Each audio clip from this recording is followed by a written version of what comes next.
आपका स्वागत है हमारे चैनल पे। अगर यह जानकारी आपको अच्छी लगी तो लाइक, शेयर और सब्सक्राइब के करें। जन्म से कुछ घंटों के भीतर ही मौत की नींद सुला देता था। लेकिन जब देवकी के 8वें पुत्र की बारी आई तो विधि विधान के साथ जन्म भी लिया और बाद में कंस का वध भी किया। ऐसा इसलिए हुआ क्योंकि कंस की मृत्यु की भविष्यवाणी हो चुकी थी। साथ ही कंस के जन्म से ही लिख दिया गया था कि उसकी मृत्यु कैसे होगी और किसके हाथों होगी। यही नहीं दोस्तों, इस संसार में जो भी मनुष्य जन्म लेता है उसके बारे में भविष्य पहले से ही लिख दिया जाता है। मनुष्य का जन्म कैसे होगा, कौन सी जगह होगा और उसके जीवन में कौन कौन सी परेशानियां आएंगी, यह सब विधि का विधान है और इसे चाह कर भी नहीं बदला जा सकता। इसके साथ ही आपको यह बता दें कि कई ऐसे पौराणिक शास्त्र एवं ग्रंथ मौजूद हैं जिनमें कई महापुरुषों के भाग्य पहले से ही लिखे होने के प्रमाण मिलते हैं। जैसे हम रामायण में देखते हैं कि यह पहले से ही तय था कि भगवान श्री राम को 14 सालों का वनवास मिलेगा, अर्थात इसके पीछे का कारण भगवान श्री राम के हाथों रावण का वध होना था। इससे आप ही सोचो कि अगर माता कैकेयी मंथरा के बहकावे में ना आती, ना ही श्री राम को माता सीता के साथ वनवास के लिए जाना पड़ता, तो सोचिए रावण का वध श्री राम के हाथों कैसे संभव होगा। यह सब कैसे होना था, यह सब पहले से लिखा जा चुका था, जिससे कि यह सभी के सुमेल से संभव हो पाया।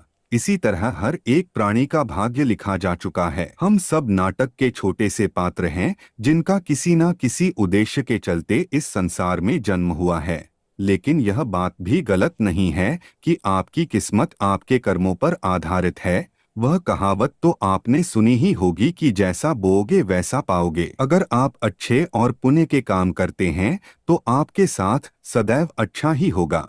लेकिन अगर आपने जीवन में हमेशा बुरे काम किए हैं तो ज्यादातर संभावना है कि आपको उसका दुष्प्रभाव इसी जन्म में देखने को मिल जाएगा। अर्थात आपने अगर बबूल रूपी बुरे कर्म किए हैं तो आपको आम के फल कैसे मिल जाएंगे।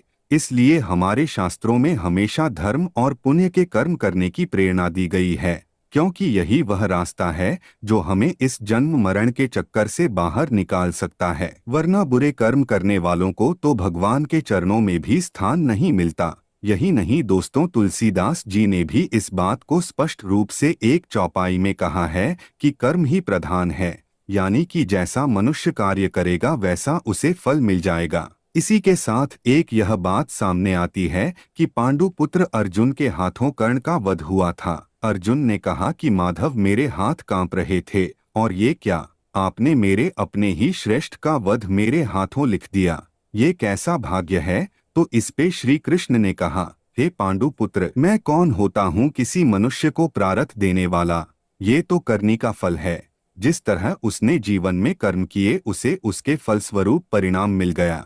और हाँ, जीवन में किस स्तर पर फूल मिलेंगे या कांटे यह मनुष्य खुद कर्मों के द्वारा तय करता है। श्री कृष्ण ने कहा, तुमने अधर्म के विरोध में स्वर उठाया और धर्म का रास्ता चुना, जबकि कर्ण ने अधर्म का रास्ता। तो ऐसे में मैं क्या कर सकता था, लेकिन फिर भी मैंने उन्हें कई विकल्प दिए, परंतु उसने हर बार दुर्योधन और उसकी मित्रता को आवश्यक समझा। भागवत गीता के इस अध्याय में हमें यह सीखने को मिलता है कि भगवान हमें कुछ अवसर जरूर देता है, जिससे कि हम अपने किए गए बुरे कर्मों का पश्चाताप करके सही राह पर आ सकते हैं। अंत में यही कहना चाहूँगा कि अवश्य ही हमारा भविष्य लिखा जा चुका है, लेकिन कर्मों के आधार पर ही हमें फल मिलता है।